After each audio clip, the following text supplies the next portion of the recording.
Parce que le Canada au complet actuellement est à l'envers. Fait que quand il reviendra à l'endroit, quand ça roulera dans le sens du monde, parce que là, avant on tournait en rond, là, ça tourne plus pantoute. Quand on viendra à l'endroit, on mettra le drapeau à l'endroit. Et on veut le mettre à l'endroit, le drapeau, là. C'est ça notre travail. On s'arrange pour remettre le drapeau à l'endroit, mais actuellement, il faut se dire la vérité, tout est à l'envers. Et aujourd'hui, on s'en va à Québec, parce que aujourd'hui, à Québec, il y a une genre de réunion. Hein? J'ai pas le goût d'appeler ça une manifestation. Ouais, non, c'est pas une manifestation. En fait, c'est plus l'explication d'un traité. Donc, si on a passé l'étape de la manifestation, on l'a fait à Ottawa l'année passée, puis à Québec. Puis, ils ont fait venir des mercenaires pour battre, mettre en prison et tout ça, même si on manifestait pacifiquement. Maintenant, là, on est rendu à l'étape judiciable de la chose. Ça fait que comme le judiciaire, qui sont les juges, les avocats, en fait, la majorité des avocats ne s'appliquent pas à débattre de l'illégalité des décrets qui ont été faits et des mesures que moi j'appelle magistères qui ont été appliquées. Ben, là, on est rendu à l'étape judiciaire maintenant, c'est-à-dire qu'on fait valoir la Charte des droits et libertés, autant la Charte canadienne des droits et libertés que la Charte québécoise des droits et libertés, qui s'appelle la Charte des droits et libertés de la personne, le chapitre C12. Mais on part à la source. On part avec les Premières Nations, on part avec les colonisés, où est-ce qu'il y avait l'acte de l'Amérique du Nord de 1867, qui est la base, qui est le fondement même de la législation de la monarchie constitutionnelle. Avant, on ne fonctionnait qu'avec l'acte de l'Amérique du Nord de 1867 et en 1972, il y a eu l'adoption de la Charte canadienne des droits et libertés, mais avant ça, il y a eu l'adoption de la Charte québécoise des droits et libertés de la personne sous le règne de René Lévesque. Donc, on a des droits fondamentaux, les citoyens, le peuple, et ça part de loin. Hein? On peut parler de Bracton en 1250 qui disait qu'il n'y a même pas le roi qui est au-dessus des lois, parce que c'est clair qu'à un moment donné, il y a eu une révolution en Angleterre. Les Britanniques ont coupé la tête de George I, de George Ier, parce que justement, il se pensait plus important que le peuple. Ils l'ont mis à sa place, comme c'est arrivé aussi avec la Révolution française, où est-ce qu'à un moment donné, Louis XIV a annoncé aux Français que c'est lui qui était l'État, alors que l'État, c'est le peuple. Revenir avec ce qui se passe à Québec présentement. Québec, c'est un peu, si vous voulez, là, la naissance. On explique aux Québécois l'histoire du droit pour que les gens comprennent que la Constitution, c'est vraiment notre c'est ce qui nous protège, c'est ça. C'est ce qui nous protège. C'est ce qui est violé. C'est ça. C'est ce qui est violé actuellement, mais bon, ok, on le sait, hein, on a travaillé beaucoup de dossiers de gens qui ont eu des étiquettes. Oui. Même moi, j'ai travaillé des dossiers aussi où est-ce que j'avais des étiquettes et nous, on a la même idée, c'est de défendre nos droits en utilisant la Constitution qui est violée par les différents décrets qui a été actif quand même jusqu'au mois de décembre 31. OK? Oui. Puis tous ces décrets-là ont été faits d'une manière... ça a été fait de manière abusive et irrationnelle, disproportionnée, antidémocratique. Hein? Sans même que le gouvernement ait prouvé que ces mesures-là étaient cohérentes et justifiables. Le gouvernement, jusqu'à maintenant, et c'est dans son devoir, de prouver que tous ces décrets-là étaient quelque chose qui était pour être plus bénéfique. Oui. Qu'on était pour en tirer plus de bénéfices, oui. OK, que de tort. Ce qui actuellement, c'est tout à fait le contraire. Et on le sait parce qu'on a défendu beaucoup de monde, on les a aidés à pouvoir tenter de démontrer au gouvernement avec des requêtes en inconstitutionnalité des décrets qui ont tous été refusés. Oui, rejetés sommairement. Parce que l'article 76-77 du Code civil permet au procureur général du Québec de rejeter sommairement une requête en inconstitutionnalité. Mais là, il y a de l'abus. Il y a de l'abus dans cette manière-là de rejeter. Oui, parce qu'il ne suffit pas d'avoir un article 76-77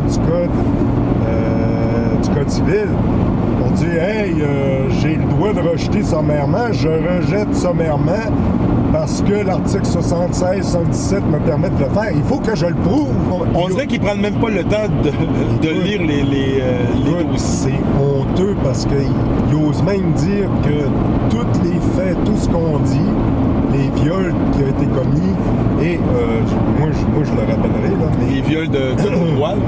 Les viols de nos droits, mais on va se le dire, là, il y a ce qu'on vit actuellement là, dans l'histoire du Québec et mondialement aussi à l'échelle mondiale. C'est le pire génocide qu'il y a jamais eu dans l'histoire de l'humanité, on va se le dire. Si les gens là sont pas conscients de ça actuellement encore, c'est parce qu'ils n'ont pas regardé ni les statistiques, ni écouté les scientifiques. Mais justement, ces juges-là, qui avèrent les faits, puis qui disent qu'on a avéré vos faits, mais on rejette sommairement, ils ont même refusé d'entendre Patrick Provost, qui est un éminent professeur, docteur, microbiologiste, il est chercheur au CHU, écoute, il y a un CV, là, c'est M. Provost, là, qui, d'ailleurs, c'est pas pour rien qu'ils essayent de le censurer. C'est parce qu'ils savent que s'ils vont traiter du fond, ils sont faits. Ils sont vraiment faits. Le gouvernement, il est fait.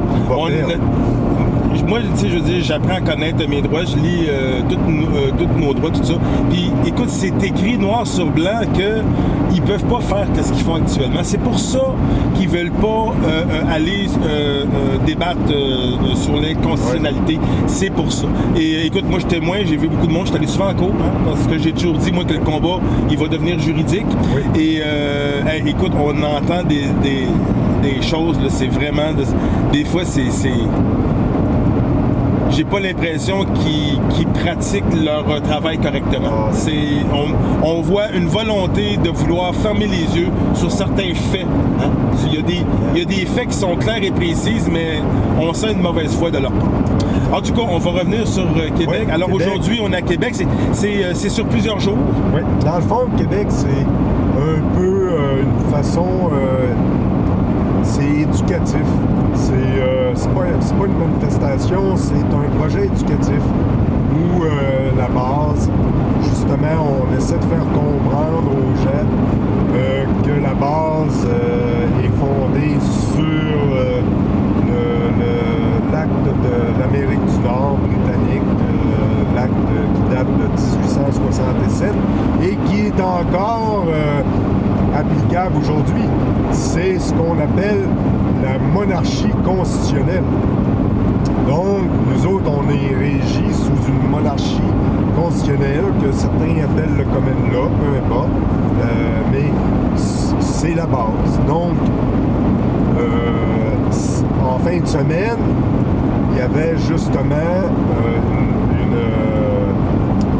un décorum où on faisait prendre conscience aux gens de l'acte de l'Amérique du Nord britannique et on faisait intervenir les Premières Nations. Les Premières Nations sont venues aussi parler justement des promesses qui avaient été faites par les Britanniques aux Premières Nations. Donc, toute part de là, les promesses qui ont été faites, la démocratie est fondée sur quoi? Elle est fondée sur ces principes-là. Et ces principes-là, maintenant, on n'en tient plus compte. On essaye la grosse machine, la plutocratie mondiale, actuellement. S'il y en a qui ne se sont pas encore aperçus de ça, je vous le dis, là. Mais il y a les plus riches de ce monde qui représentent 1% de la population qui veulent contrôler la population au complet et il y a des gens qui n'acceptent pas ça. Parce qu'avant, je veux dire, les guerres, c'était souvent des guerres de territoire. Là, j'ai comme l'impression que tous les gens qui détiennent les territoires sur la terre, il y en a une poignée qui se mettent ensemble, ils disent, regarde, on met nos forces ensemble, puis on va conquérir mondialement le monde, mondialement. Ils nous font la guerre, finalement. Ils nous font la guerre, et c'est une guerre beaucoup psychologique, parce que c'est le contrôle ils te conquérit en dedans.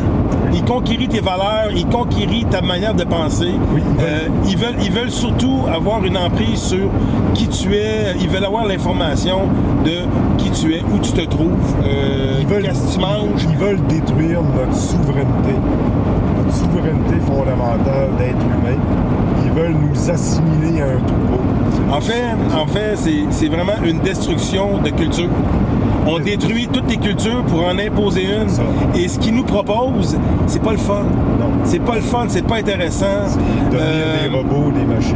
C'est ça. Puis, je veux dire, on vit beaucoup de gens qui vivent la dépression et tout ça. Puis j'ai comme l'impression que dans leur monde qu'ils veulent nous amener, ça va être fortement encouragé les gens qui vont pouvoir avoir l'aide à mourir s'ils sont pas contents de vivre dans ce monde-là qu'ils nous imposent. Exact. Fait que, écoute, aujourd'hui, on s'en va voir à Québec ce qui se passe, des gens qui sont là. On va surtout aller parler avec du monde, hein? Oui. Parce que je pense que c'est en restant unis qu'on reste fort. Et c'est surtout pas en restant chacun de notre côté à vouloir continuer ce combat-là seulement sur les réseaux sociaux. Il faut aller de l'avant.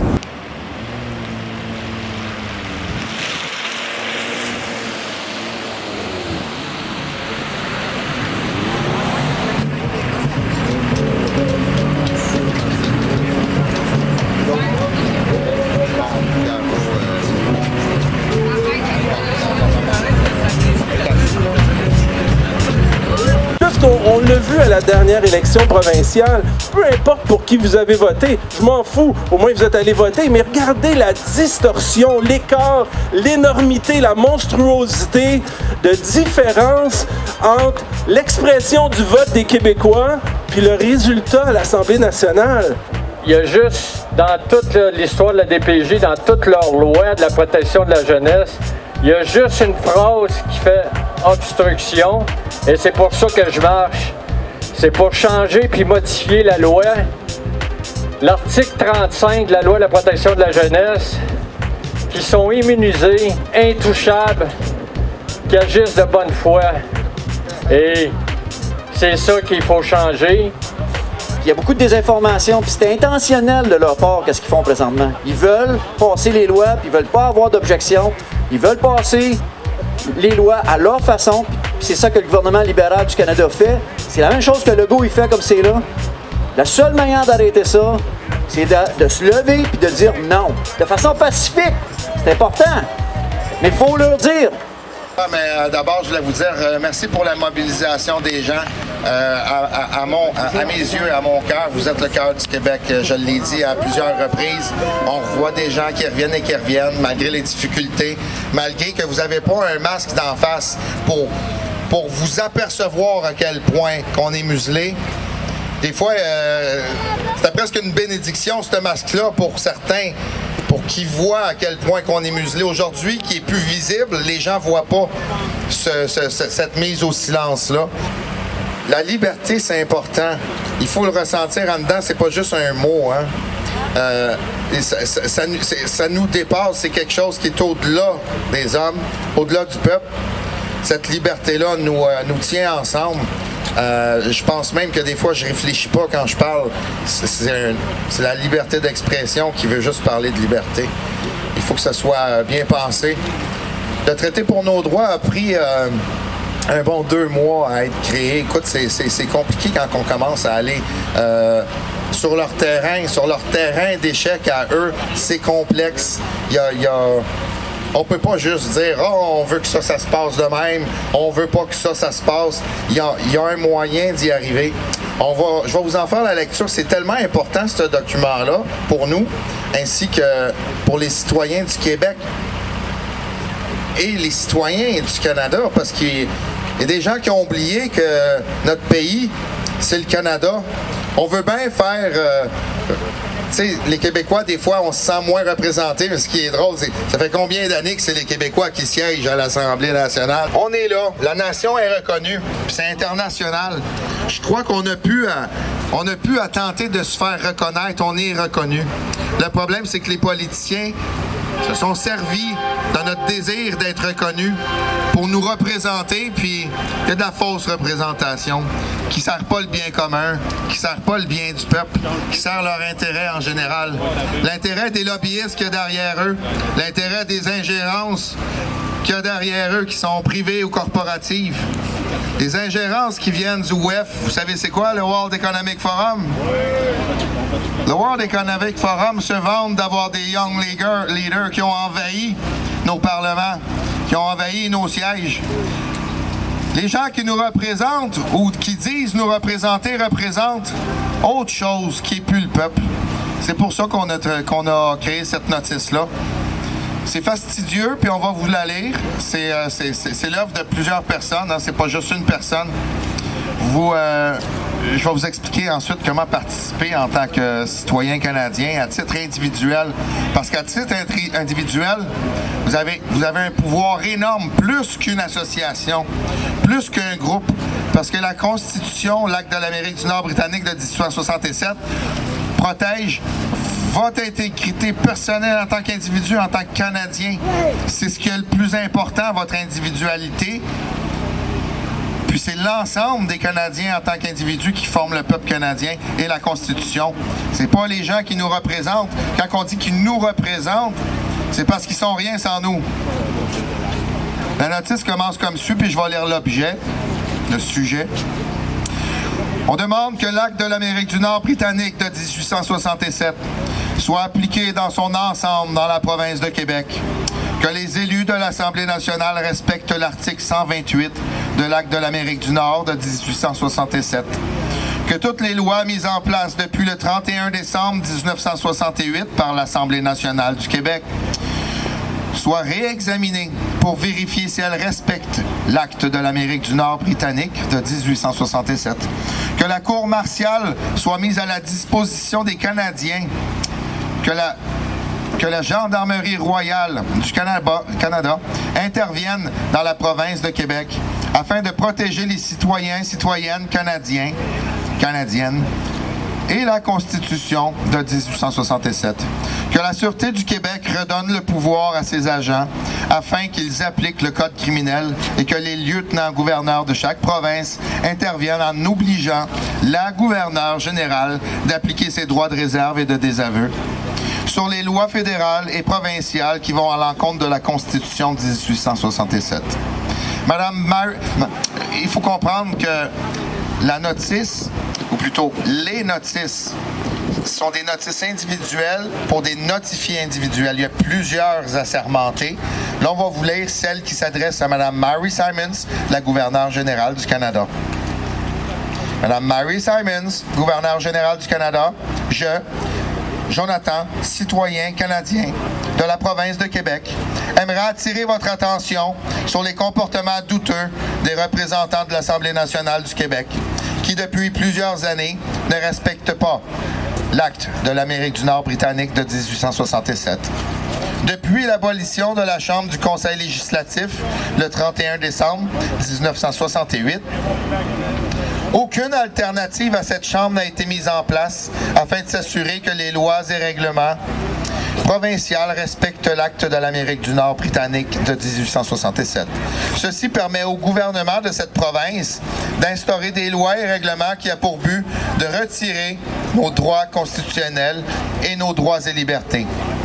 À l'article 71, on retrouve la mention « Il y aura une législature pour le Québec composée de lieutenants-gouverneurs et de 2 chambres, appelées Conseil législatif du Québec et Assemblée législative du Québec. » Pourtant, lors des 2 derniers référendums, celui de 1980 et 1995, la population canadienne de la province de Québec a répondu non à la souveraineté. Ce qui n'est toujours pas pris en considération par les gouvernements qui se succèdent et qui mettent en place l'État national de Québec sans respecter la règle de droit.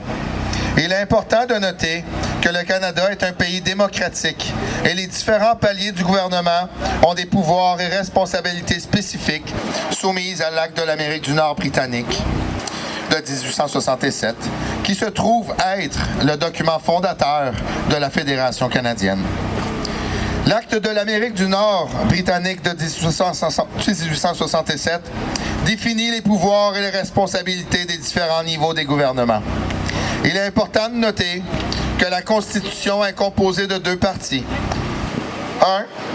La Constitution de 1867, soit l'AANB, qui est le principal document fondateur de la Fédération canadienne.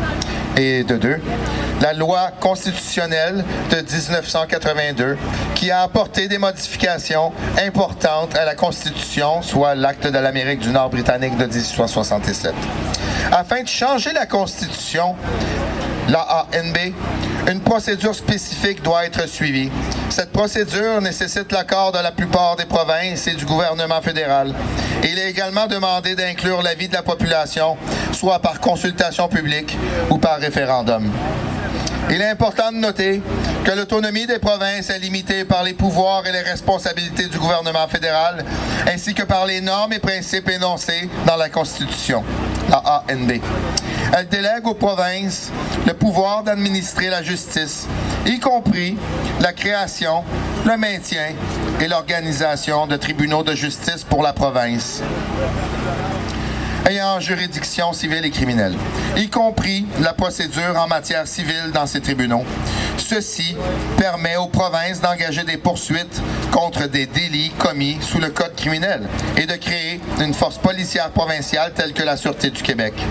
À l'article 92, section 14, il est mentionné « L'administration de la justice dans la province, y compris la Constitution, le maintien et l'organisation des tribunaux provinciaux, tant civils que criminels, y compris la procédure en matière civile devant ces tribunaux. » Mais, depuis quelques années, le système de la justice au Québec favorise le Code civil de 1993, adopté le 1er janvier 1994 par l'Assemblée nationale du Québec, au détriment de la Constitution, soit la ANB, ce qui empêche les citoyens canadiens de faire valoir leurs droits et libertés dans cette province.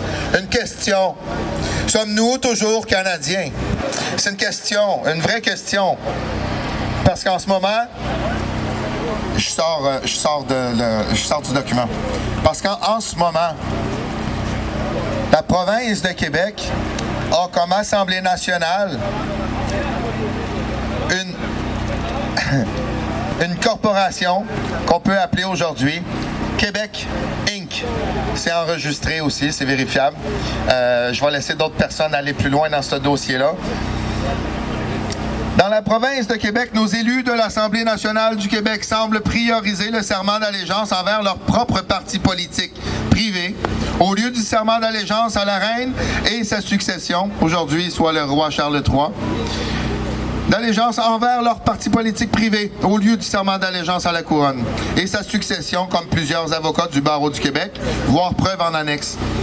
Cette notice-là va être accompagnée d'une preuve qui montre que les avocats font un serment d'allégeance non à la Constitution, non à la couronne, mais au parti.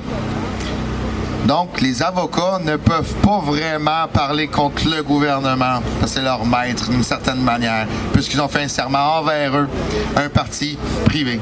Les juges de la Cour civile du Québec, les policiers de la Sûreté du Québec et municipale, les constables spéciaux du Québec et autres font ce serment d'allégeance privé.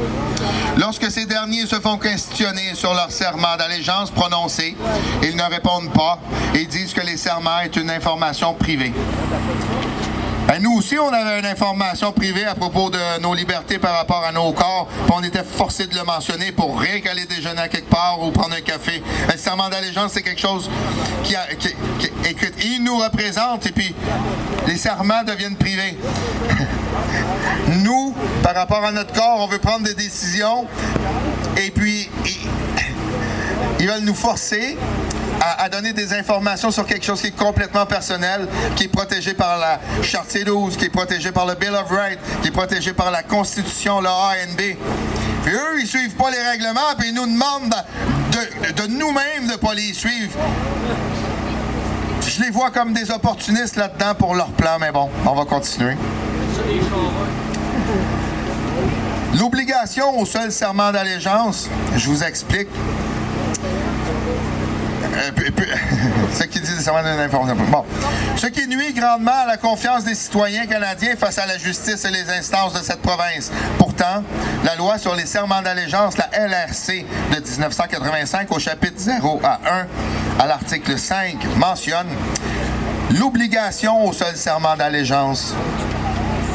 Les titulaires d'une charge publique, les maires ou autres officiers publics ou administrateurs d'un organisme doté de la personnalité morale, ainsi que les personnes appelées ou admises à exercer comme avocats, notaires ou autres officiers ministériels, sont tenus au seul serment d'allégeance, sauf si une autre règle de droit exige d'eux qu'ils ne prêtent aussi le serment professionnel nécessité par l'exécution des fonctions de leur charge ou l'exercice régulier de leur profession ou de leur métier. Notez que la version anglaise est dans la notice parce que la loi sur les serments d'allégeance, la LRC de 1985 au chapitre 0 à 1, à l'article 5, est incluse afin d'éviter tout problème car elle diffère de la version anglaise. Vous pouvez aussi constater que la fronde antimonarchique menée par Paul Saint-Pierre Plamondon, chef du Parti québécois, a plusieurs fois affirmé sa détermination de refuser de prêter allégeance au roi d'Angleterre, malgré l'obligation mentionnée à l'article 128 de la loi politique de 1867. Dois-je vous rappeler que le Canada est fondé sur des principes qui reconnaissent la suprématie de Dieu et la primauté du droit.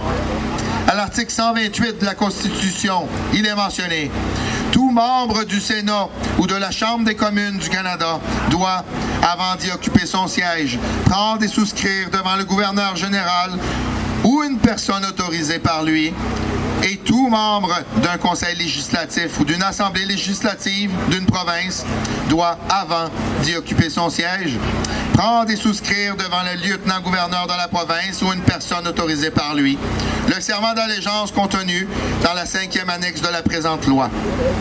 Et tout membre du Sénat du Québec et tout membre du Conseil législatif du Québec, une chambre qui a été abolie, doivent également, avant d'y siéger, prendre et souscrire devant le gouverneur général ou une personne autorisée par lui la déclaration de qualification contenue dans la même annexe. Si le gouvernement du Québec ne respectait pas les serments liés à la monarchie, cela pourrait constituer une violation de l'acte de l'Amérique du Nord britannique de 1867 et pourrait être contesté par les citoyens tels que moi ou d'autres instances gouvernementales telles que vous, qui avait prêté serment de protéger la Constitution, soit l'acte de l'Amérique du Nord britannique de 1867.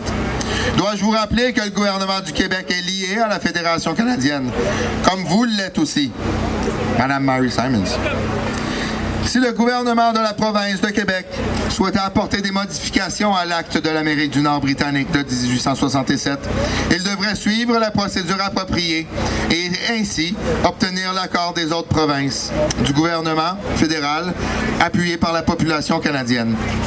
Enfin, c'est à l'ensemble de la population qui a un rôle important à jouer en veillant à ce que les gouvernements respectent les principes fondamentaux de la Constitution des citoyens. La Constitution, la ANB, et la loi constitutionnelle de 1982 ne devraient pas être débattues dans une cour de justice par un citoyen canadien, mais plutôt par un référendum et ou par débat public pour faire respecter la règle de droit. Puisque la Constitution, la ANB, est le fondement de notre pays et de nos droits et libertés fondamentaux. Il est important de noter que les juges de la Cour suprême, supérieure ou de toute autre instance sont nommés par ceux qui sont supposés respecter la Constitution, telle que mentionnée dans la magistrature. La magistrature, l'appareil judiciaire du Canada. Ce qui provoque un conflit d'intérêts dans l'application de la justice face à l'application des lois et des règlements mis en place par nos gouvernements du fédéral et provinciaux. C'est le gouvernement fédéral qui nomme les juges des cours fédérales, des cours supérieures, des provinces et des territoires et de la Cour suprême du Canada. Le commissaire à la magistrature fédérale administre pour sa part les comités consultatifs qui représentent chaque province et territoire, ce qui évalue les compétences des avocats qui se portent candidats à la magistrature fédérale. J'ordonne à la gouverneure générale du Canada, Mme Mary Simons, d'utiliser son pouvoir de réserve et de désaveu afin de s'assurer que toutes les lois et règlements mis en place depuis décembre 1968 par le gouvernement de Québec respectent la Constitution, soit la ANB. J'ordonne au lieutenant-gouverneur de Québec, M. J. Michel Doyon, de s'assurer que le serment d'allégeance soit appliqué à tous les représentants de l'Assemblée nationale du Québec, en faisant respecter l'article 128 de l'Acte de l'Amérique du Nord britannique de 1867. J'ordonne à la directrice générale de la Sûreté du Québec, Mme Joanne Beausoleil, de faire respecter l'article 92, section 14 de la Constitution, la ANB, et le serment d'allégeance mentionné à l'article 5 de la loi sur le serment d'allégeance et d'obliger son service de police de la Sûreté du Québec de s'y confondre, afin de permettre aux policiers sous sa charge d'appliquer le code criminel avant le code civil. J'ordonne à la commissaire Brenda Lockey, quoique Mme Brenda Lockey nous a annoncé sa démission, alors, ça s'adresse à son successeur ou sa remplaçante de la Gendarmerie royale du Canada d'intervenir dans la province de Québec afin d'enquêter sur les agissements, des comportements douteux des représentants de l'Assemblée nationale du Québec et des politiques anticonstitutionnelles adoptées au fil du temps qui violent les droits constitutionnels des Canadiens et Canadiennes de cette province. J'ordonne au général Wayne Heyer, chef de l'état-major de la Défense, de mettre à la disposition des citoyens canadiens le personnel militaire de la Cour martiale, afin de pouvoir juger les responsables considérant le conflit d'intérêts dans les instances de la population canadienne. J'ordonne à tous les lieutenants-gouverneurs du Canada, soit celui de l'Alberta, de la Colombie-Britannique, du Manitoba, de la Nouvelle-Écosse, de l'Ontario, du Québec, du Nouveau-Brunswick, de l'île du Prince-Édouard, de la Saskatchewan et de Terre-Neuve et Labrador, de se pencher sur les questions constitutionnelles que la province de Québec ne respecte pas et de faire pression sur la gouverneure générale du Canada afin qu'elle utilise son pouvoir de réserve et de désaveu. Nous demandons à toutes les personnes nommées, les notifiés, de faire parvenir vos intentions dans les 10 jours de la présente, signées de la main du notifié en bleu et étampées par le sceau qui le représente. Une non-réponse de votre part pourrait être considérée comme un acte de trahison envers le peuple canadien. Je demande au Parlement britannique de rétablir les articles 71 à 80 de l'acte de l'Amérique du Nord britannique de 1867, qu'ils ont permis de dissoudre le 31 décembre 1968 afin de protéger les citoyens canadiens devant les abus du gouvernement de Québec de l'époque. Une copie conforme de ces documents sera aussi envoyée au roi Charles III pour l'informer de nos démarches afin qu'il puisse prendre conscience de ce qui se passe au Canada et, possiblement, venir en aide aux citoyens et citoyennes de ce pays. Vous trouverez en pièce jointe un document démontrant le serment d'allégeance à l'autorité constituée fait par les avocats du barreau du Québec. François Legault et la CAQ ont obtenu 41% des votes, mais ça s'est traduit avec 72% des élus à l'Assemblée nationale. Hey, là, on parle pas de 2, 3, 4% d'écart, là. On parle d'un écart magistral. Et si on calcule le nombre de votes que François Legault puis la CAQ a obtenu à la dernière élection, si on prend en considération tout le monde qui avait le droit de vote, ils ont obtenu que 28% de tous les votes des électeurs inscrits sur la liste électorale. Mais ils ont 72%. C'est une majorité absolue. Il y a 6 Québécois sur 10 qui n'ont pas voté pour ce gouvernement-là. Mais ils ont 72% des élus. Est-ce que, mesdames, messieurs, indépendamment de votre parti, vous trouvez qu'en 2023, c'est ça la démocratie? Est-ce que c'est comme ça que ça doit être au Québec? Ou est-ce qu'on manipule pas la démocratie? Moi, quand je vois ça, premier réflexe, République de bananes. Ça aussi, je l'ai appris à l'université. République de bananes, les pays du tiers-monde, les pays corrompus et tout. Je suis pas contre le système. Je veux l'améliorer, le système. Je crois au système. Je crois à tous, en vous tous. Je veux le meilleur pour nos enfants. On est chanceux d'être né au Québec, d'habiter ici. On est chanceux de vivre au Canada, qu'on soit souverainiste ou fédéraliste. On se fait quand même pas tapocher au coin de rue. On a le droit quand même encore un peu d'exprimer notre opinion. Ben pour moi, c'est inadmissible d'avoir des résultats aussi débiles que ça et que les journalistes disent rien, puis on n'arrive pas à voir. Il n'y a personne qui peut s'exprimer pour dire que, écoutez, démocratiquement parlant, ça n'a pas de sens. Moi, ce que je veux voir, c'est que s'il y a 30% qui ont voté pour le Parti bleu, bien qu'il y a 30% d'élus. Il y a 42% qui ont voté pour le Parti vert, bien qu'il y en a 42% d'élus. S'il y en a 18% qui ont voté pour le Parti mauve, bien qu'il y en a 18% d'élus. Il faut qu'il y ait une représentativité, c'est ça la démocratie. On ne peut pas jouer, manipuler, jouer avec les régions, aller chercher juste des votes. Tout ça, là, ça marche pas. On est dû pour un système électoral qui est juste, indépendamment pour qui vous allez voter, je m'en contre-crisse en bon québécois. Ce que je veux, c'est que, au moins, que je sois n'importe où au Québec, que je sais que mon vote compte également, parce que ça aussi, c'est important. Les 2 dernières élections fédérales au Canada, les conservateurs ont battu les libéraux. Ils ont eu plus de votes. Mais ils sont dans l'opposition. Pour moi, qui aime la démocratie, qui croit à la liberté, qui croit à nos valeurs démocratiques, un vote, que ton vote soit plus important dans une province ou pas, au bout de la ligne, si tu as plus de votes, tu formes le gouvernement. Je veux dire, ça n'a rien à voir avec être. Tu sais, je me faisais cataloguer, t'appuies du M, t'appuies ici, Chris, non, j'appuie juste la démocratie, ça n'a pas de sens. Moi, j'ai jamais vu ça de ma sainte vie, encore une fois. Un gouvernement a décidé de fermer l'économie. Je ne savais même pas qu'on avait ce pouvoir-là de fermer l'économie du Québec comme ça. Jamais vu ça. Mais ce que j'ai trouvé déplorable, c'est que pendant ce temps-là, ils ont voté 6 000 millions de contrats sans appel d'offres. 6 milliards sans appel d'offres, en mettant les règles démocratiques de côté. J'ai jamais vu ça de ma vie. On parle des républiques de bananes, puis c'est normal. Puis le coronavirus, on n'entend plus parler aujourd'hui du coronavirus. On parle de l'Ukraine, on parle maintenant des ovnis qu'on a battus dans le nord du Canada, la bullshit totale. Puis tout pour nous faire oublier ce qu'on nous a fait avaler pendant 2 ans et demi. Mais moi, je ne l'ai pas oublié. Je ne l'ai pas oublié. Donc, puis je vois les policiers qui sont là. Je vais revenir sur le rôle des policiers parce que c'est important qu'ils commencent à s'occuper de la corruption au Québec, qui est un de mes plus grands chevals de bataille, et au Canada. Ce que j'aime pas, c'est qu'on était prêt qu'un gouvernement, qu'on ne pouvait rien faire.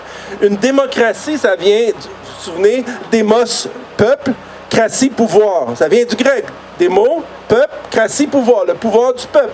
Mais il est où le pouvoir du peuple? Quand on a vu qu'on avait 2 premiers ministres qui prenaient le Parlement provincial en otage, l'Assemblée nationale, qui gouvernaient sans appel d'offres, qui donnaient les contrats à qui ils veulent, qui ferment l'économie. Puis quand on a vu que Justin Trudeau, qui a été élu, qui prend le contrôle du Parlement à Ottawa avec la marionnette de Jagmeet Singh, en fait, son vrai nom, c'est Jimmy Dhaliwal. Avez-vous déjà vu ça, vous? Un chef de parti comme Jimmy Dhaliwal qui doit changer son nom pour Jagmeet Singh. Les gens ne le savent pas, mais Jagmeet Singh n'a même pas le droit de rentrer en Inde. Le gouvernement indien ne le laisse même pas rentrer parce qu'il est soupçonné d'avoir financé avec sa famille des mouvements terroristes en Inde. Pour moi qui le dis, c'est partout sur le web, mais on ne peut pas le dire. Donc, les 2 marionnettes du Forum économique mondial, Justin Trudeau et Chrystia Freeland et Jagmeet Singh, il est encore sur le site du Forum économique mondial. C'est pas une théorie du complot, c'est là. C'est sur le site. Chrystia Freeland aussi. Ils ont pris en otage le Parlement. Quand les gens ont voté pour l'NPD, ou Justin Trudeau, est-ce qu'on avait dit aux citoyens, écoutez, si Justin Trudeau n'a pas assez de votes, il va former une coalition il va former une coalition avec Jagmeet Singh. Personne nous a dit ça. On nous a mis devant un fait accompli. Mais moi, je sais que ça a été négocié avant, cette affaire-là, ce deal-là. Mais on prend en otage la démocratie. Et c'est ça qui m'horripile. On n'a aucun mécanisme, les citoyens, pour forcer la tenue d'une élection, forcer un référendum pour qu'on puisse se débarrasser quand on a des chefs de gouvernements provinciaux ou des maires abusifs ou des premiers ministres abusifs qui font fi de la démocratie.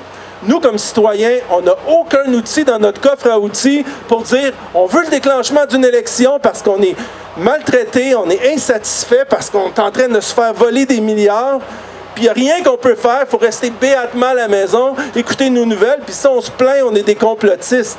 Mais voyons donc, c'est quoi cette espèce de blocage intellectuel qu'on est rendu? On n'avance pas au Québec, on recule au Canada. Il me semble qu'on était plus libre en 1960, 50 qu'aujourd'hui.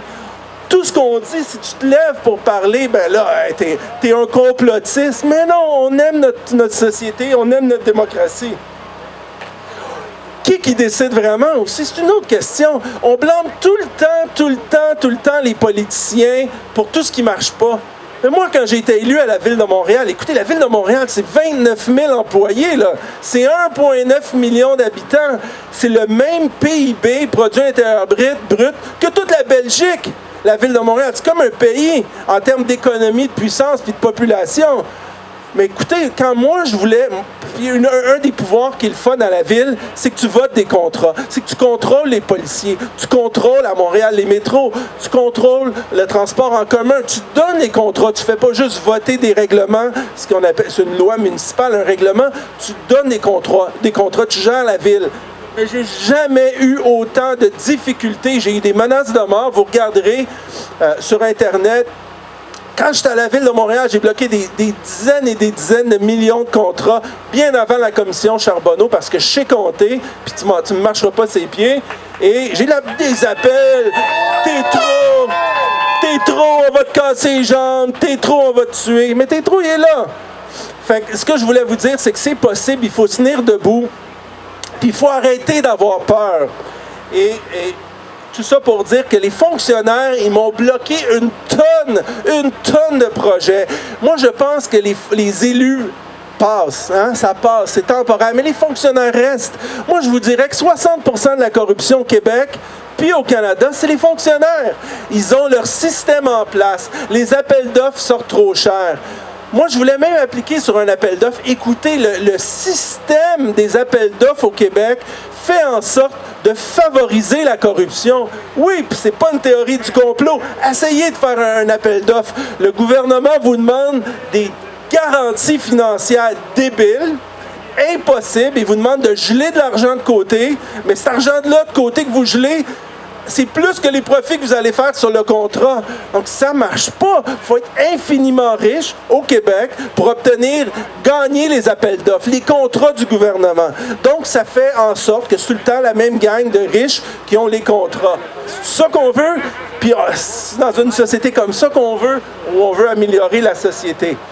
On n'a jamais vu dans l'histoire des 50 dernières années un gouvernement lié au Forum économique mondial, à genoux devant les Nations unies, à genoux Justin Trudeau, Chrystia Freeland puis Jack Mitzing. On n'a jamais vu un gouvernement gaspiller autant de milliards de dollars à l'étranger. Mais ça, c'est votre argent. C'est l'argent que vous avez, que vous sortez, que vous donnez au gouvernement. Puis cet argent-là qui envoie à l'étranger est loin des yeux des services secrets canadiens, le SCRS, qui peut-être le savent, est loin des yeux de la GRC, est loin des yeux de la Sûreté du Québec. Quand on envoie des centaines de millions, des milliards à l'étranger, c'est comme ça que ça se fait, la corruption, en 2023. Les gens doivent se réveiller. Quand on envoie de l'argent à Haïti, à Ukraine et à différents projets, vous ne pensez pas qu'il n'y a pas un pourcentage ou des cotes, un pourcentage, des kickbacks, des retours d'argent qui sont donnés? Il faut commencer à se réveiller. Et je vous donne un exemple. Une des manières d'endiguer, de combattre la corruption, c'est de libérer les services secrets canadiens, le SCRS, le Service canadien du renseignement de sécurité, qui n'a même pas le droit d'amener en cours un esti de politicien corrompu. Ils n'ont même pas le droit. Pourtant, c'est des braves gens. J'en connais qui travaillent là. J'ai des amis qui travaillent là. Ils se lèvent, ils sont allés au SCRS pour améliorer la société, nous défendre contre plein de problèmes. Puis ils sont même pas capables d'amener en cours la corruption. Ils doivent se fermer les yeux. Pour que le Service secret canadien amène un politicien en cours, il doit demander la permission à Justin Trudeau. Avez-vous déjà vu ça? C'est dans leur mandat. Ils ne peuvent même pas amener devant la Cour sans demander l'autorisation du Conseil des ministres. C'est une vraie joke. La commissaire de la GRC qui a démissionné la semaine passée, c'est la cousine de Bill Morneau. Bill Morneau, qui était le bras droit de Justin Trudeau pendant longtemps. Puis à un moment donné, il dit, écoute, ça n'a pas d'allure, je dois m'en aller. Il a quitté parce qu'il y a trop de scandales potentiels. Ils ont nommé sa cousine. Ben, ça va bien, tu sais. Vous savez aussi qu'au Canada, on nomme les juges chez des nominations politiques partisanes. J'ai beaucoup de respect pour les juges, mais souvent, les juges, c'est ceux qui ont donné le plus d'argent aux partis politiques qui deviennent juges. C'est comme une continuité de stupidité. Je pense qu'en 2023, les juges devraient être nommés par le 2/3 du Parlement, provincial ou fédéral. Non? Les 2/3 des élus à la Ville de Montréal votent les juges municipaux, puis le gouvernement les entérine. Les hauts fonctionnaires, les chefs de police, ils doivent tous, selon moi, pour les principales villes, être nommés dans le Parlement de la juridiction qui les représente, non? Ça suffit, les nominations partisanes. Tu nommes ton chum, t'es premier ministre, tu nommes ton chum comme chef de la Sûreté du Québec. Comment vous pensez que ça va marcher? Ce que je trouve qu'on pourrait faire aussi pour améliorer la démocratie, les Québécois, on se plaint qu'on n'a pas de service, que c'est long au gouvernement. Et on me parle de la DPJ depuis tantôt. Ce que je trouve, c'est qu'on doit avoir localement les élus, on doit leur donner un pouvoir de décision. Qu'il y ait une table régionale des élus, avec 1 ou 2 avocats du ministère de la Justice, qui a une assemblée à chaque mois, ou à chaque 2 semaines, ou à chaque semaine s'il y a des dossiers urgents, et qu'on donne l'autorisation aux députés locaux, soit au niveau provincial ou fédéral, en créant comme des séances du conseil de ville, mais pour les élus localement, et qui puissent décider à la place des fonctionnaires. On paie assez d'impôts qu'on doit avoir du service. On doit avoir du service, puis on doit donner justement des dossiers délicats de la DPJ, aussi l'autorisation aux élus de prendre des décisions sur tous les champs de juridiction des gouvernements du Québec ou du Canada. Il y a un fonds qui s'appelle le Fonds vert pour les municipalités. Quelque chose comme ça à Ottawa. Ils avaient, je pense, 1,4 milliard. 200 employés, puis ils n'avaient pas versé en 2 ans 1 cent, $1 à un projet d'énergie verte pour les villes au Canada. Mais le Parlement ne peut rien dire parce que c'est sorti du contrôle des élus, c'est sorti du contrôle des fonctionnaires, et c'est pas de la faute des fonctionnaires dans ce cas-là, mais Trudeau, Chrystia Freeland et Jack Mitzing sont tous pour ça. Ils créent toutes sortes de ONG, des groupes où ils cachent des dizaines, des centaines de millions. Jamais vu ça, jamais vu ça. Savez-vous que la fondation de Justin Trudeau, qui est au 1980 Sherbrooke-Ouest à Montréal, a ramassé plus que 400 ou 500 millions pour des bonnes œuvres, évidemment, depuis qu'il est premier ministre. Mais comment ça fonctionne, une fondation, savez-vous? Oui, vous pouvez, mettons que vous avez 500 millions, un demi-milliard que vous avez ramassé. Bien, pendant que vous êtes premier ministre, je vais envoyer 20 millions par année, mettons pendant 10 ans. Ça fait 200 millions, mais il va rester 300 millions après pour des bonnes œuvres. Quand vous n'êtes plus premier ministre après, qu'est-ce que vous faites avec le restant? Vous pouvez vous payer un salaire comme ancien premier ministre de 5 ou 10 millions par année. C'est comme ça que ça marche un petit peu. C'est sophistiqué aujourd'hui, comment on se remplit les poches en politique. Et ça, c'est une des manières de le faire. Et là, ce que je trouve difficile, c'est que la Sûreté du Québec a peur d'investiguer. Il y a comme un cloisonnement. Il y a comme une frontière que les corps de police veulent pas affronter. Et c'est dommage. Pour moi, la corruption, c'est un crime. Que tu sois un fonctionnaire fédéral, n'importe quel crime pourrait être amené au tribunal par n'importe quel corps de police. Moi, je suis pour que la police de Montréal, la police de Laval, de Québec ou de Gatineau puissent amener en cours des fonctionnaires du fédéral, même si les policiers sont du niveau municipal. Un crime, c'est un crime. Si le crime a lieu dans leur ville, qu'ils les amènent en cours, qu'ils déposent des plaintes. La police de Québec a peur, elle a peur quand c'est un crime fédéral, elle a peur quand c'est un crime provincial. La Sûreté du Québec, elle a peur quand c'est un crime fédéral.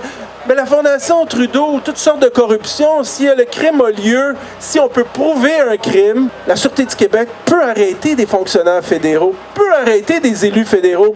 On doit arrêter le cloisonnement des forces de l'ordre. Et ça commence par les chefs, parce que c'est pas les employés dans les voitures de police le problème, c'est leur chef. Ils ont peur d'avoir peur. La corruption, c'est la pire entorse, c'est le pire problème à la démocratie au Québec, au Canada, puis dans les villes. C'est la gangrène, ça met de côté ça met de côté le pouvoir du peuple pour le pouvoir des riches et le lobbying également. Donc, il faut donner aux corps policiers le droit de pouvoir arrêter, peu importe si c'est pas dans leur champ de juridiction, si c'est une police municipale, fédérale ou provinciale. Le financement des partis politiques, on a limité le rôle. Je vais vous expliquer ça différemment. En laissant les gens donner un maximum de 100, 200, 1200 au fédéral, on se donne l'illusion, encore une fois, d'une démocratie saine. On veut pas, surtout pas la démocratie américaine où les compagnies donnent des millions, mais en empêchant les compagnies, les entreprises de donner de l'argent, ce que vous faites, c'est que vous forcez les entreprises à donner l'argent en cachette par en arrière. Moi, je trouve que dans un Québec moderne, un Canada moderne, une ville de Québec, une ville de Montréal moderne, j'aime bien mieux savoir qui a donné quoi, que ça soit légal et que ça soit déclaré, que d'empêcher les gens de faire quelque chose, mais qui vont le faire en cachette. Et ça, c'est un fondement même de la démocratie. On peut mettre des limites, mais ce qu'on fait en ce moment, c'est forcer les élus à recevoir de l'argent comptant. Parce que ça coûte cher une élection. Et le système fait en sorte qu'ils n'ont pas le choix, dans certains cas, de ramasser de l'argent de façon clandestine, juste pour apaiser l'image du public. Mais entre la théorie et la réalité, j'aime mieux quelque chose qui est imparfait, mais qu'on est capable, comme citoyen, de faire le lien. 1 plus 1, 2. A plus B, C, ça l'a donné ça parce que c'est plus facile pour tout le monde. Il y a une couple de manières de jouer, peut-être potentiellement, on ne sait pas, ça ne doit pas arriver jamais au Québec, mais au Canada, mais d'améliorer la sécurité quand on va voter. Premièrement, le vote par anticipation, selon moi, il ne devrait pas y en avoir. Et on a vu à la dernière élection provinciale, puis je dis pas qu'il y a de la corruption, je dis pas ça, mais je dis juste qu'il y a eu énormément de votes par anticipation et que pour moi, si on continue le vote par anticipation, toutes les boîtes de vote doivent aller dans un poste de police après. C'est pas vrai que ça va rester à Élections Canada. Moi, j'ai fait une élection fédérale en 2000 dans Brossard-la-Prairie, puis je sais que le directeur des élections, c'est un Christ de corrompu. Parce que c'est des nominations politiques, souvent, les directeurs de scrutin. C'est pas tous des gens honnêtes. Moi, je volerais pas, pour me donner 100 millions, je volerais pas d'une crise de scène. Mais il y en a que tu leur donnes une bonne job, là, à 90 000, mais ils s'en calissent. Tu sais, il y a un IOU, je vous dois. Il y a un retour, un kickback. Et là où il y a de l'homme, il y a de l'hommerie. Donc, il y a des nominations, je le sais pertinemment, de directeurs de scrutin, que c'est des nominations politiques. Puis il y a du fermage de yeux. C'est encore plus facile au fédéral. Donc, le vote par anticipation, on met toutes les boîtes sous-scellées dans un poste de police. Qu'on aime la police ou pas, c'est bien plus difficile d'aller ouvrir des boîtes dans un poste de police, n'est-ce pas? Les policiers ne perdront pas leur job pour ça, ça c'est sûr. La technologie aussi aujourd'hui s'est rendue vraiment pas chère. Hein? On peut mettre facilement en haut de chaque bureau de vote une caméra, un micro et pas activer quand les gens votent. On respecte le vote. Mais lors du dépouillement, toutes les caméras enregistrent le dépouillement du vote. Parce que c'est pas vrai qu'il y a des représentants de chacun des partis dans tous les bureaux de vote. J'ai fait 4 élections, croyez-moi, je le sais. Donc, si on peut mettre des caméras, c'est d'avoir 2 policiers à chaque école, à chaque CLSC, que les gens viennent, ils doivent s'identifier. Des mesures faciles.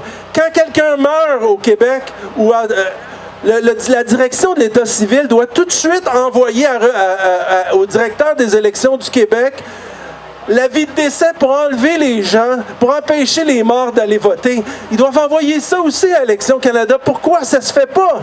Il y a des gens, il y a des noms qu'on traîne d'élection en élection, puis les gens sont décédés.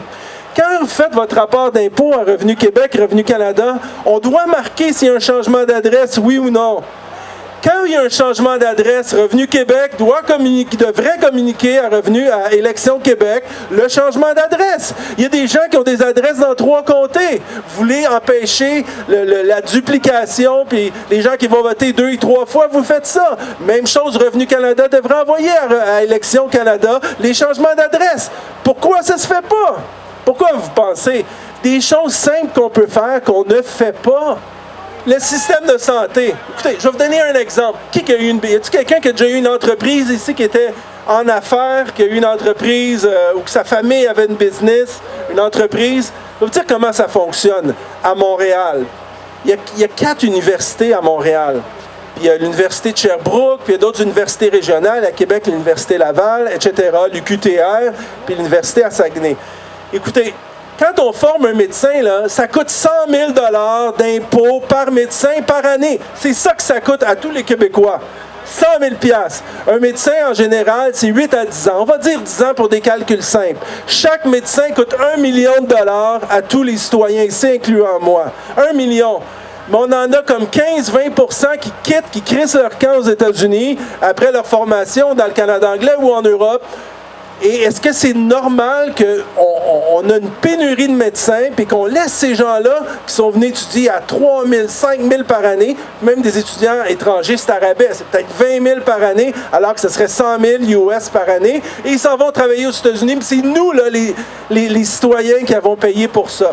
Mais ce qui se passe, moi, si j'étais premier ministre, je dirais, écoutez, pas de problème, vous voulez aller travailler à l'étranger aux États-Unis, vous allez nous rembourser le 1 million qu'on vous a donné, avec l'intérêt, on sait c'est quoi avec l'IPC, l'indice des prêts à consommation, avec l'intérêt qu'on a perdu sur notre argent, puis vous allez nous rembourser. Vous devez faire un minimum de 10 ans au Québec. Poser la question des fois, c'est y répondre parce qu'on ne voulait pas le faire. Il y a aussi une problématique, tous les immigrants qui arrivent, qui sont médecins, qui sont chirurgiens, qui sont dentistes, infirmiers, pharmaciens, on ne reconnaît souvent pas leur formation. On est tellement bon au Québec, là, notre formation est meilleure, on doit leur refaire essentiellement, reprendre toutes leurs études universitaires ici. Pourquoi on ne fait pas des cours rapides pour reconnaître leur formation académique? On en a besoin, il y a une pénurie. Il y en a plein qui conduisent des taxis, qui travaillent chez Walmart et chez Renault Dépôt. C'est des chirurgiens, tabarnak. On peut-tu les utiliser? Le Collège des médecins, cette espèce de groupe créé par le gouvernement du Québec qu'on ne peut jamais attaquer. Mais au bout de la ligne, c'est nous qui payons le prix. Pourquoi on n'utilise pas nos ressources pour s'occuper de nos patients? C'est un minimum. J'ai dîné vendredi avec docteur, je vais dire son nom, Michel Bazinet, qui était un Québécois, un des Québécois les plus intelligents que je connais en médecine, prof de McGill en chirurgie. Il a même créé le médicament pour contrer l'hépatite B et l'hépatite D. Docteur Michel Bazinet, un bon Québécois. Il a étudié, il a fait 10 ans d'université. Il a étudié, il a opéré aux États-Unis, à New York. Dans la même journée à New York, c'est un médecin en urologie, U-R-O-L-O-G-I, pas neurologie, urologie, comme cancer de la prostate surtout et de la vessie. Il faisait en moyenne 4 à 6 opérations par jour à New York. C'est pas loin New York, là. Si on était à vol d'oiseau de Québec, là, puis on était en ligne droite, 4 heures d'auto, right? 5 heures d'auto. C'est pas loin. Ben, à New York, il opérait 4 à 6 patients par jour. Mais à Montréal, il y avait de la misère à en opérer 2 par jour. Les mêmes opérations, je veux dire, un cancer de la prostate à New York ou à Montréal, c'est un cancer de la prostate. Ça n'a pas de passeport. Un cancer de la vessie aussi. Puis ce qui se faisait dire, c'est que s'il y avait un dépassement, parce que des fois on opère, puis on ne peut pas toujours savoir quand on ouvre le patient, des fois ça s'est propagé. Parce que ça prend du temps entre le fait d'avoir une imagerie médicale puis le temps de se faire opérer, le cancer a le temps de se propager au Québec vraiment rapidement. Des fois, il ouvrait puis il y avait 1h30 de plus de temps pour opérer le patient. Mais l'autre patient qui a jeûné pendant 1 heure, pendant une journée, qui est prêt, qui attend, puis ça fait 9 mois qu'il attend pour se faire opérer pour son cancer, ben le directeur de l'hôpital, sous la pression du ministère de la Santé du gouvernement du Québec, pouvait même pas leur donner 1h30 de plus, était obligé. Oh, parce que ça coûte cher le temps supplémentaire. Ils étaient obligés combien de fois d'annuler la 2e opération? La 2e, alors qu'ils en faisaient 4 à 6 par jour à New York. Alors, on a un esti de problème. Aux États-Unis, je ne dis pas que c'est parfait, il y a plein de problèmes, puis vous pourrez me poser des questions si vous voulez. Mais je ne fais pas un débat sur privé-public. Je parle de rendement. Okay? On ne paye pas assez d'impôts pour avoir du rendement. Fait que longue histoire courte. Aux États-Unis, ils voient le patient comme un revenu, comme quelque chose de positif. Le plus qu'on en fait dans une journée, le mieux. Mais ici, c'est vu comme une dépense. C'est toute la petite mentalité là, qu'on a, le peuple québécois, avec l'argent. L'argent, là, ça peut faire des bonnes choses. On peut soigner du monde. On peut guérir des gens. On peut s'en occuper. On a des budgets énormes. Pourtant, ça fait aussi des années que le docteur Bazinet, prof de McGill en médecine, me dit que le gouvernement du Québec forme le strict minimum de médecins. On forme le strict minimum de médecins. Les gens, là, quand on va à l'urgence, là, sont malades jour et nuit. Là. Quand tu vois les chiffres de nuit dans les CRTC, j'ai 600 AM à Montréal en anglais, 940 AM à Montréal en français. Quand j'ai pris les antennes de ma propre station de radio en français, et en anglais, en français surtout, pardon, pour dénoncer les abus de démocratie de la CAQ pendant la période du coronavirus, avec des taux de décès infimes, où on surdramatisait la crise. J'ai pas long que j'ai eu des appels d'Ottawa. Monsieur Tétrault, débarquez des zones, sinon on va vous enlever vos licences radio. Fait que faut que vous compreniez que c'est un écosystème, que c'est pas facile. Que même si on veut changer des choses, l'Empire contre-attaque. Que quand j'ai voulu me présenter à la chefferie du Parti conservateur du Canada, je l'ai annoncé que ça me tentait, mais ça faisait pas 15 ans que je me préparais comme Pierre Poilievre. Mes portes de garage, je me levais le matin, mes portes de garage à la maison étaient ouvertes. Mes fenêtres d'auto étaient ouvertes. J'ai une belle maison, j'ai un système sécurisé où mon code pour ma télécommande dans mon garage change. À chaque fois que je rouvre, mon code change parce que les gens, les services secrets vont vous le dire, il y en a peut-être 1 ou 2 de cachés. Vous pouvez vous stationner devant une porte de garage puis copier le code d'une porte de garage. Mais pas chez moi. Mais avec leur technologie, ils peuvent. Fait que je me levais le matin quand j'ai annoncé que je voulais me présenter pour faire le ménage à Ottawa, à la chefferie du Parti conservateur. Mes portes de garage étaient ouvertes. On a 6 enfants. Ma femme, on en avait 5. Ma femme a dit, tu sais, Nicolas, c'est peut-être pas une bonne idée. Fait que après 2-3 fois que tu rentres avec les fenêtres d'auto neuves, toutes ouvertes, plein de neige dans le char, les portes de garage ouvertes, tu te dis que c'est peut-être pas ta place. Donc, la volonté, aussi, il faut comprendre aussi la volonté mondiale des Nations Unies. Le Québec, on est comme un élève, on est inculqué que l'ONU, c'est tellement bon. Mais l'ONU, il faut que vous compreniez que c'est le gouvernement des gouvernements. Et un des rôles inavoués des Nations Unies, c'est de défaire les États-nations, de déconstruire l'État-nation, de déconstruire le tissu social. Ce qui fait que les Québécois sont des Québécois, il faut diluer ça. Il faut diluer l'identité de chacun des pays européens. Tous un beau grand pays, un gouvernement, et l'ONU pousse très très fort sur la réduction de l'indépendance des pays. On est de moins en moins indépendants, on a de moins en moins d'autonomie pour exercer nos lois, notre différence.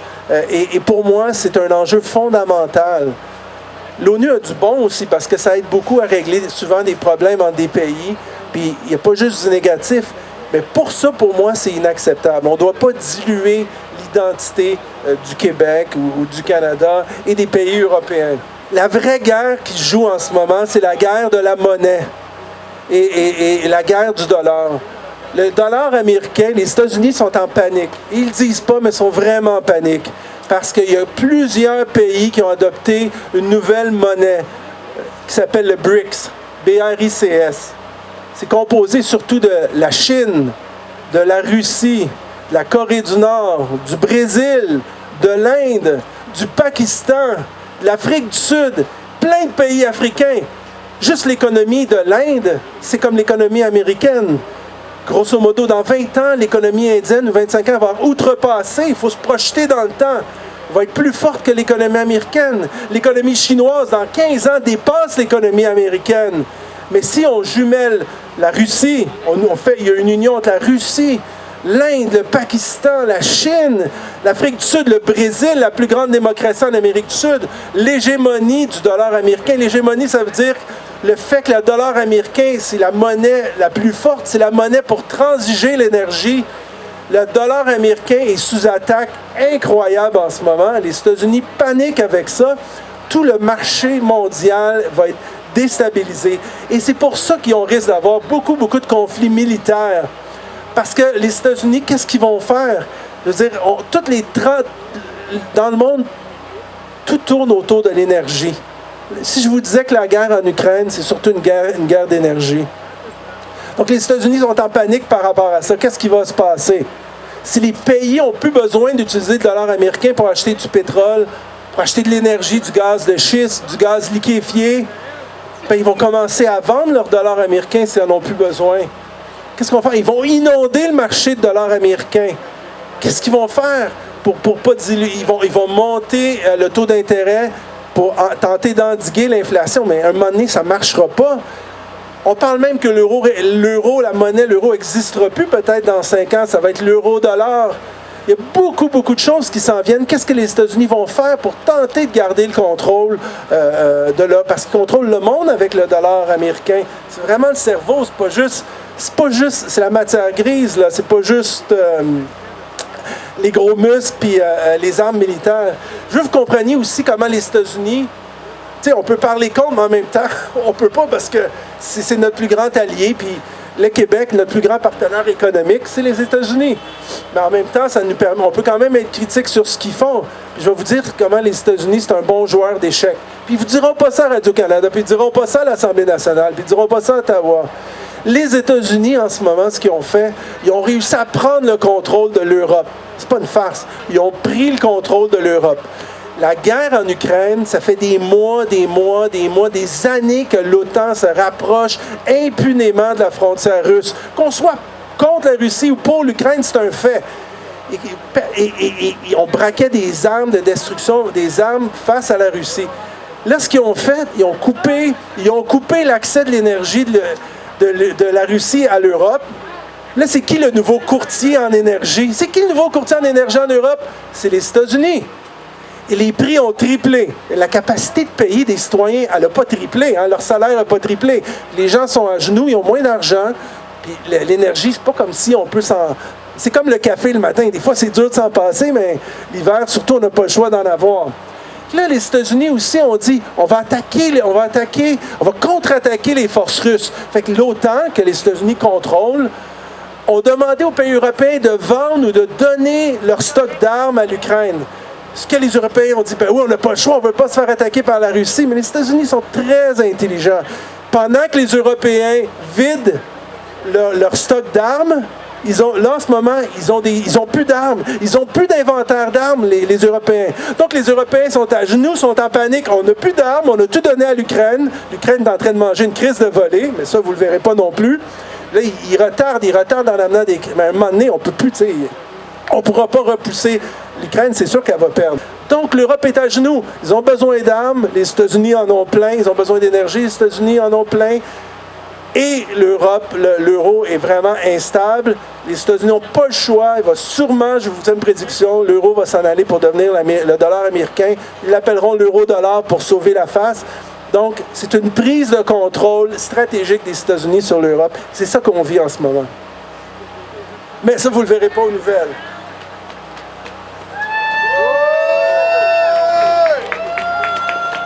Merci Nicolas, c'est exceptionnel. Ben, je vous donne des trucs que je ne devrais pas dire, mais en tout cas. C'est juste bon à savoir. C'est juste bon à savoir. J'allais à Brébeuf, esti, bonne école. J'ai étudié avec Justin Trudeau. Moi, j'ai le même âge que Michel, mais je me teins pas les cheveux. Justin a 3 ans plus vieux que moi. Puis Sophie Grégoire, sa femme, son ex-femme, ils sont plus ensemble. C'est une de mes très bonnes amies au cégep. Mon ex-blonde, Virginie Bussière, c'était sa meilleure amie. Donc, je suis allé à Brébeuf. Michel Trudeau, qui est décédé dans un accident, je pense, de ski ou de snowboard, dans une avalanche. Son frère, Justin, qui est en tout cas, faisait le party pas mal au secondaire. Tout ça pour vous dire que je rentre dans les potins, hein, c'est pas trop le fun. On va me fermer la gueule. Je veux dire qu'on a été lessivés. Quand vous êtes allé au cégep, puis quand vous êtes allé à l'université, ceux qui sont allés, on nous martelait, j'ai 48 ans, on nous martelait que le libre-échange, c'est bon, c'est extraordinaire. Mais c'est la plus grosse gaffe politique, la plus grande stupidité, la plus grande aberration que Brian Mulroney et que tous les élus à l'époque, bande d'idiots d'acheter, ont fait gober aux Québécois et aux Canadiens. Le libre-échange, moi, j'ai pas de problème à avoir un partenariat, il faut que ça soit clair, un partenariat économique, militaire, stratégique, avec même le Mexique, les États-Unis, j'ai pas de problème pour notre sécurité, j'ai aucun problème avec ça. Mais quand on inclut des pays pauvres, plus pauvres, avec des pays riches comme le Canada ou le Québec, si vous le considérez comme un pays avec des sociétés démocratiques riches, dans un pays de libre-échange, on met des pays pauvres comme le Mexique. Tout ce qu'on fait, c'est dire aux familles riches qui ont financé les premiers ministres. Vous vous souvenez que Mulroney avait été accusé de corruption, hein? Il a perdu en cours, mais il est accusé de corruption. Ce qu'on fait, c'est qu'on a délocalisé, déménagé des emplois de qualité du Québec, du Canada vers le Mexique.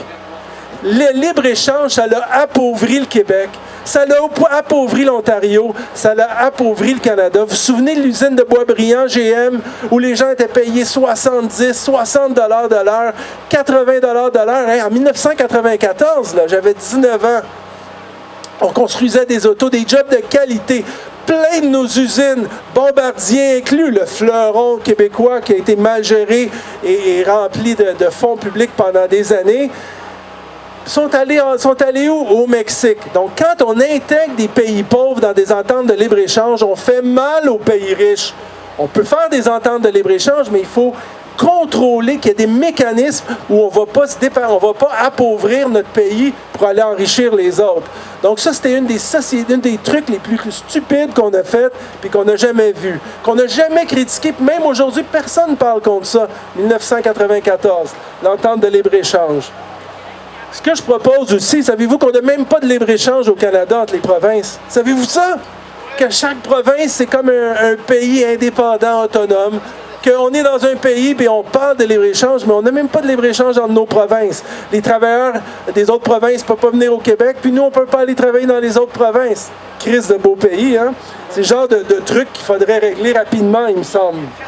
Quand on devient premier ministre, moi, je suggère que tous les premiers ministres du Canada et du Québec, pendant les 10 années ou les 20 années après qu'ils ont quitté la fonction, leur fonction de premier ministre, quand ils ont été foutus à la porte, ils ont perdu leur élection, ils ont pris leur retraite, ils devraient déclarer tous leurs avoirs personnels aux citoyens pendant les 20 années qui suivent pour voir les fluctuations de l'argent. Parce qu'il y a peut-être des millions qui sont cachés dans des comptes in-trust à l'étranger dans des comptes d'avocats ou ici, et qui ils vont se faire verser leur argent de corruption après leur mandat. Puis après leur mandat, les gens arrêtent de les investiguer, vous comprenez? Le monde ne sont pas stupides. Tu fais un deal, je te donne un contrat de 150 millions, mais il y a 15 millions pour moi, tu me le donnes après mon élection, 2 ans après mon élection. Mais on devrait être obligés, obligatoirement, ils doivent nous rendre des comptes. C'est pas juste à nous à rendre des comptes au gouvernement, c'est à eux à nous rendre des comptes aussi. On oublie ça. Donc, tout ça pour dire que tous les hauts fonctionnaires, les sous-ministres, les membres du cabinet, c'est-à-dire de tous les conseils de ministres ou les maires des grandes villes, devraient être soumis à un test de polygraphe, ainsi que les directeurs généraux des grandes villes et les patrons des corps de police municipaux, fédéraux. Ça fait beaucoup de monde à tester, mais il y a comme 13 compagnies qui peuvent le faire au Québec. Ils devraient faire un test de polygraphe à chaque année. Est-ce que vous avez accepté de l'argent de la corruption? Oui ou non? Est-ce que vous avez fermé vos yeux sur des crimes? Oui ou non? Est-ce qu'on vous a donné des ordres politiques? Oui ou non? On peut en nommer toutes sortes de questions. Et vous allez dire c'est une intrusion dans la vie privée? Oui, mais quand on gère un peuple, quand on a des fonctions importantes, il y a des responsabilités qui viennent avec le poste. Si tu veux pas faire ces tests-là, présente-toi pas comme premier ministre, présente-toi pas comme sous-ministre, présente-toi pas comme directeur général de la Sûreté du Québec, présente-toi pas comme directeur général de la Ville de Québec ou de la Ville de Montréal. Ou Ottawa aussi, c'est la même chose. Il faut redonner confiance et espoir en la société, en la démocratie aux citoyens, et toutes ces mesures-là ne peuvent qu'aider à avoir confiance dans notre système démocratique, dans la Ville de Québec, au Québec et au Canada. Bonjour à tous. Je veux dire un gros merci à Jonathan Mongrain pour nous donner la parole. J'ai marché, comme il disait, de l'Assomption le vendredi le 3 jusqu'à aujourd'hui, qui donne environ 225 km. C'est pour rendre imputable la DPJ. Sinon, si la DPJ n'est pas imputable, c'est que ça va rester comme ça. Ça fait au-dessus de 45 ans, c'est comme ça. Rien ne va changer. Et ici, pour mon histoire, vous allez voir toute mon histoire sur Mylène Moisan du journal Le Soleil. Et je vous invite tous à aller voir mon histoire. Qui ont retiré mes enfants jusqu'à majorité pour absolument rien. Et que ça peut se changer. Là, c'est pas la loi 15. La loi 15, on peut en parler parce que là, ils sont rentrés majoritaires. C'est pas la loi que je veux changer, c'est l'article 35. C'est ça qui fait défaut. La commission Laurent, Régine Laurent, qui était dans une de ses recommandations, qui était de rendre imputable la DPJ, puis dans le projet de l'étude de la loi 15, il n'y a pas grand monde qui le savent, mais elle était absente. Il n'y a personne qui a parlé de ça, elle a passé sous le tapis. Et vous voyez comment c'est. Il y a aussi 15 000 familles biologiques qui n'ont même pas été entendues au projet de loi 15, et on entend juste la DPJ. Et c'est épouvantable qu'est-ce qui se passe, mais juste dans notre dossier, depuis que nos filles sont avec la DPJ des Laurentides, il y a abus sexuels, il y a négligence, maltraitance, et j'en passe, abus de pouvoir, abus physique, et tout est vérifiable. Et quand on dit le ministre Carman, qui dit qu'il y a un organisme indépendant qu'on parle externe du gouvernement, c'est complètement faux. La Commission des droits de la personne et des droits de la jeunesse, qui est en poste depuis, a travaillé plus de 25 ans à la DPJ des Laurentides, puis les 12 dernières années pour la DPJ procureur. Imaginez, là, c'est pas conflit d'intérêts, ça, dans notre histoire? Corruption, oui, c'est juste la corruption. Il y a tout, il y a le trafic sexuel, il y a tout là-dedans. Là. Tout à fait. Là, on demande aussi là, qu'il y ait une enquête publique dans notre dossier.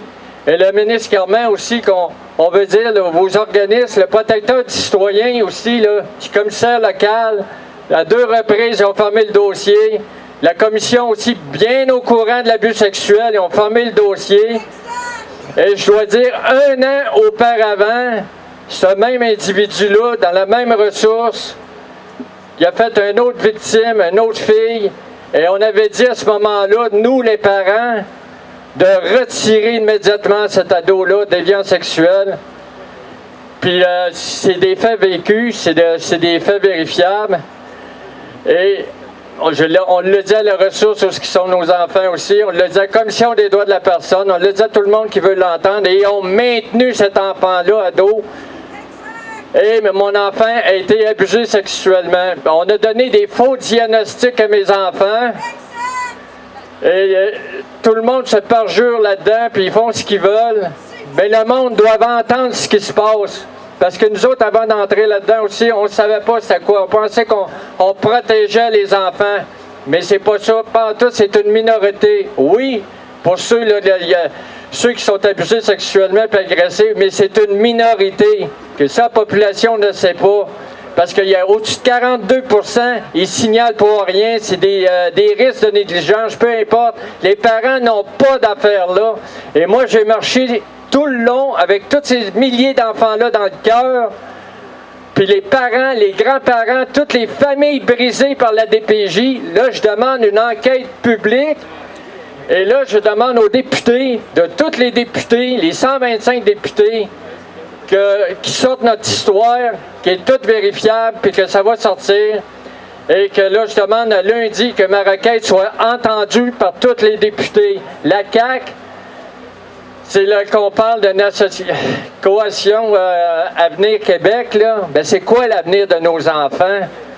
Il n'y en a plus avec cette loi-là, 15. Vous le saviez, à partir de là, ben là, les enfants n'appartiennent plus aux parents biologiques, appartiennent à l'État.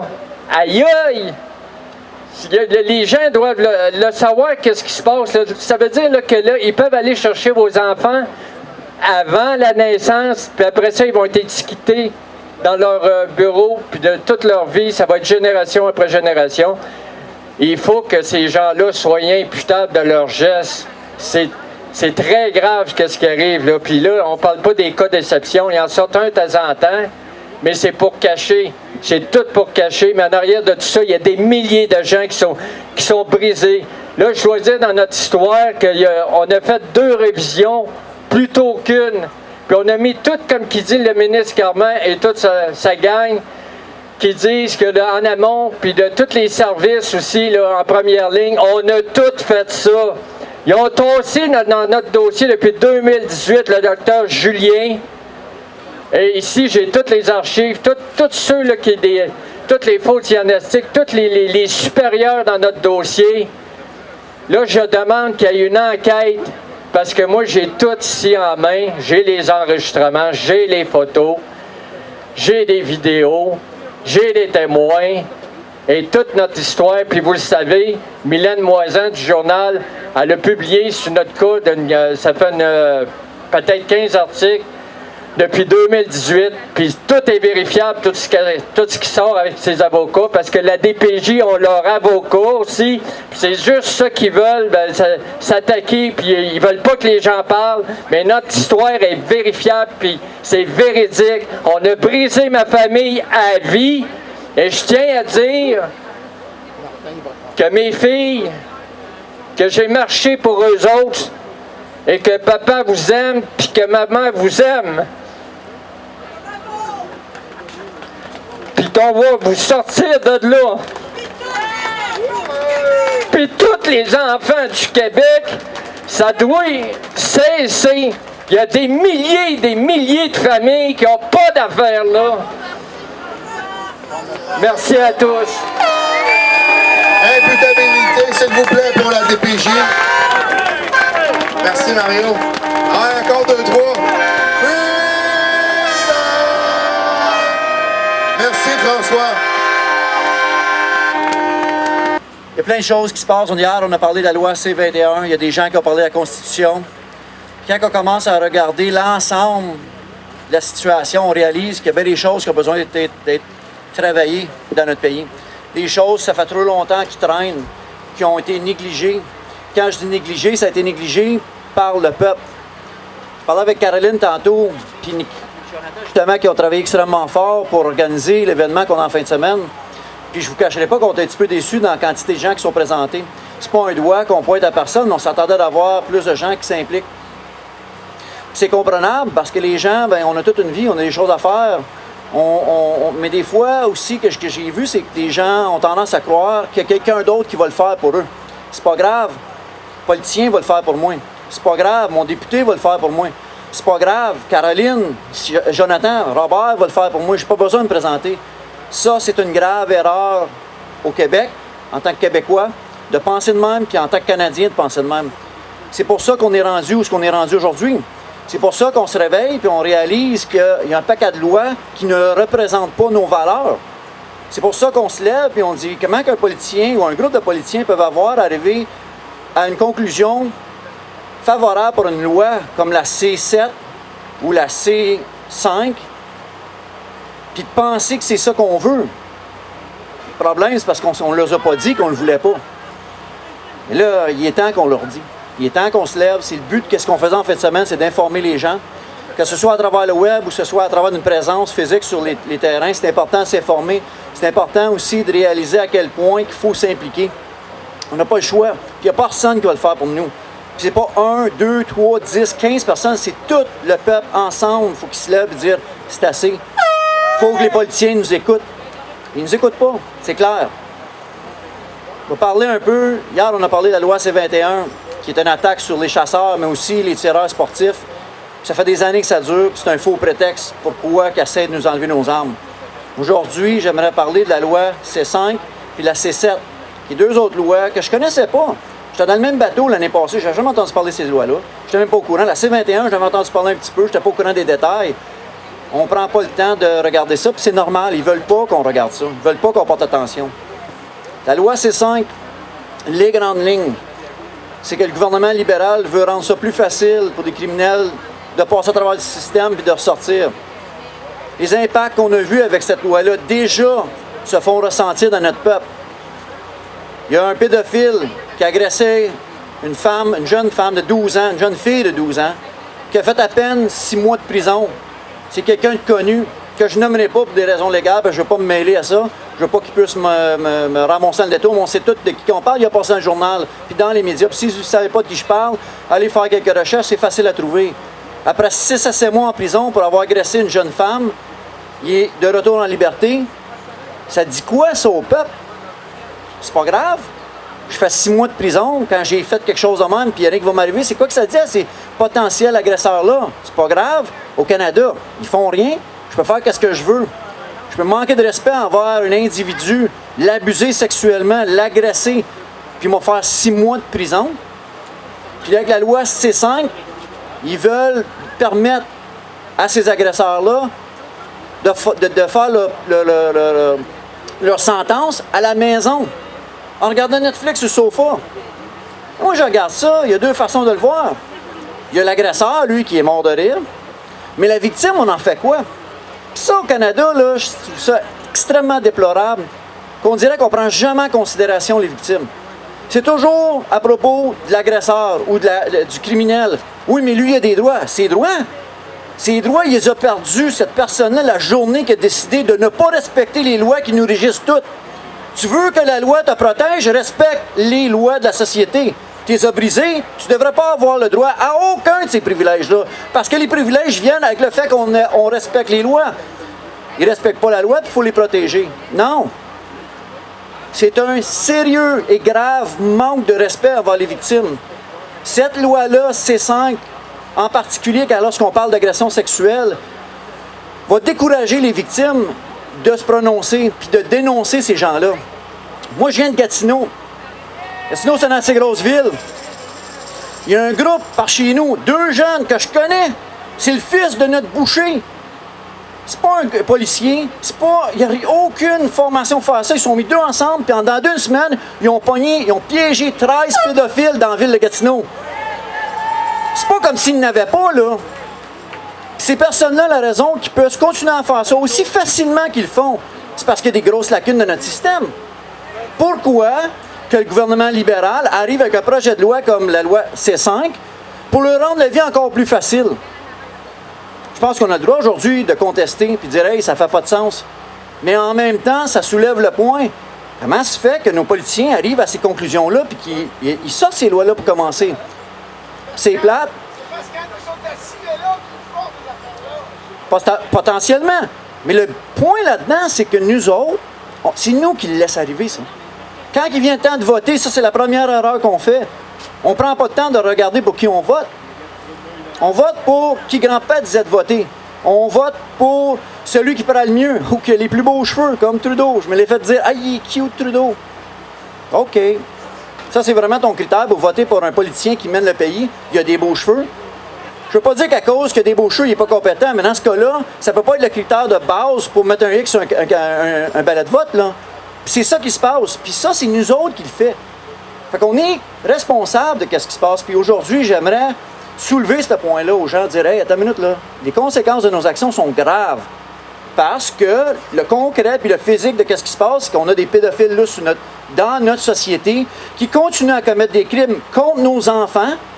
C'est ceux qu'on est censé protéger en tant qu'adulte, ceux que moi m'ont protégé en tant qu'adulte avec ma vie, ben on les libère après 6 mois parce qu'il ne faudrait pas être trop rough dessus. Trop rough dessus, je me demande si lui a pris ça en considération quand il est en train d'abuser l'enfant de 12 ans.